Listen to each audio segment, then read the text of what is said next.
Finding the courage to change in all our affairs. The 12 steps give me tools for everyday living. It's a simple recipe. Trust God, clean house, and love others. The 12th step encourages me to practice these principles in all my affairs. My habit is to react first and regret later. I'm learning to slow myself down. I remember that I don't have to react. I trust that things are always working out for me. When I pause to connect with my higher power, I usually make better choices.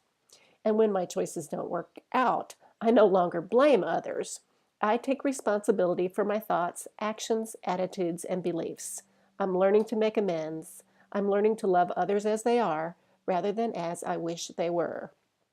The law of attraction helps me remember the importance of my thinking. Right thinking creates right action. I create my own reality. My thoughts and emotions act like an electromagnetic field. I'm magnetic. If I see lack and poverty in my life, I attract more of the same.